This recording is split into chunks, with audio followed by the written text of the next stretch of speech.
I can remember the first time my father brought me with him very well.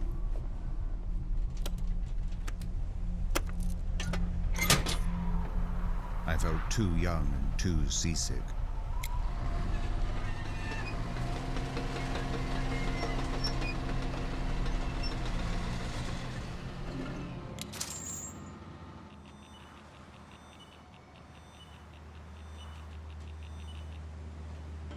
Since then, I have not seen a single sunrise during which my feet stood on solid ground.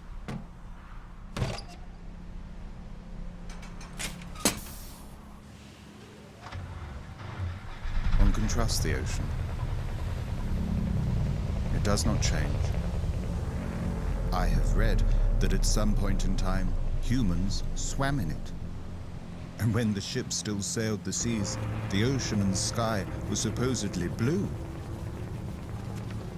Whether or not this is true, these antique ships have rendered themselves useful as building materials. Every day, new people came to this island, and they all needed a place to live.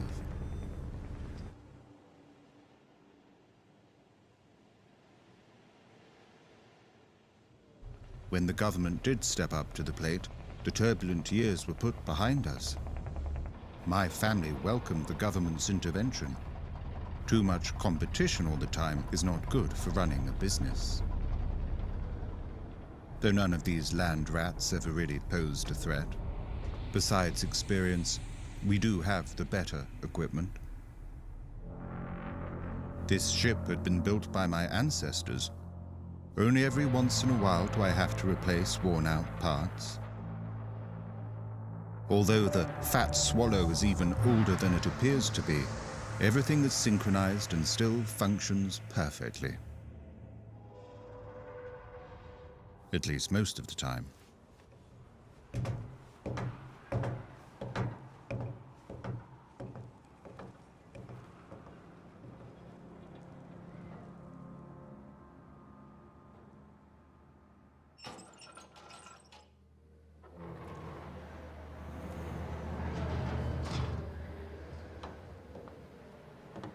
I grew up in this house.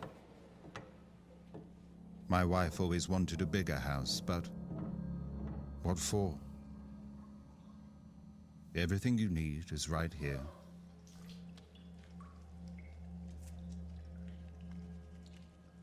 And, though I have only one arm left, for my age, I am in pretty good shape.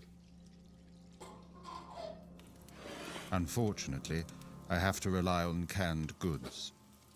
That crappy, artificial mainland food.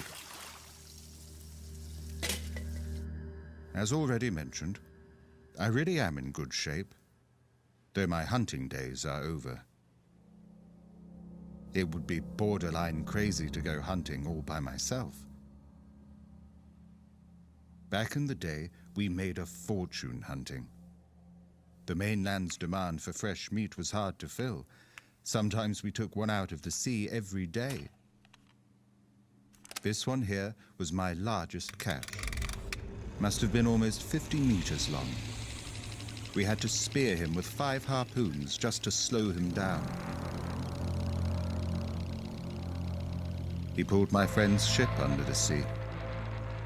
And when I attempted to save Chan and pull him onto my ship, he took with him my friend, along with my arm. We later cut Chan's corpse out of his belly. This was a good death for a good hunter, and we held the feast in his honor.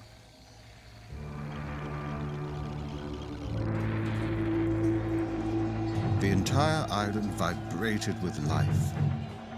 The butchery was buzzing with workers. Everything from the Monju was made use of. There were groups for processing the meat, the blood, the bones, the tendons, the liver oil, and the brain. Since the group that finished last had to empty the guts, every group aimed to finish first.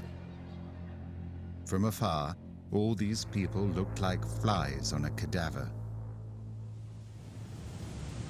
During those days, one could not differentiate water from blood beneath the butchery. When the meat arrived at the market, it only was considered fresh if it was still warm. At any time of the day or night, the streets were full with people. A great many merchants also came from out of town to sell their merchandise. Whatever one's heart desired could be found in those shops.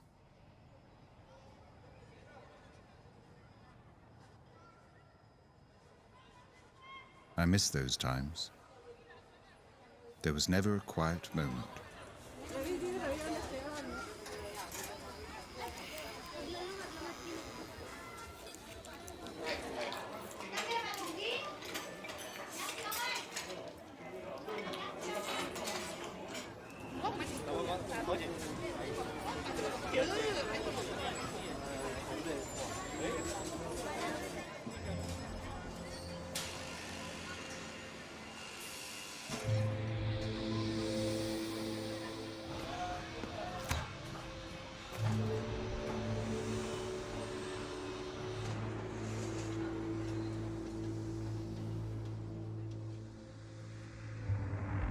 Then, when the government came to us with this New World program, people started to leave our island.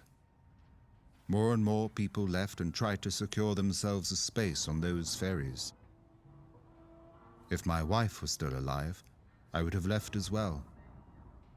But there is nothing waiting for me in this new world. Once everyone had left, I got to know the silence.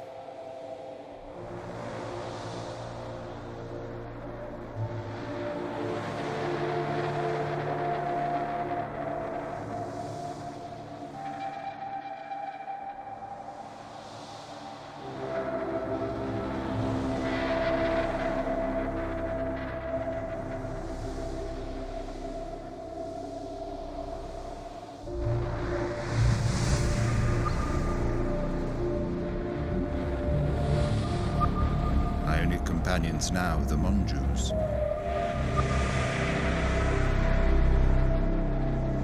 I cannot imagine ever leaving here. Meanwhile, I see the ferries taking off several times a day.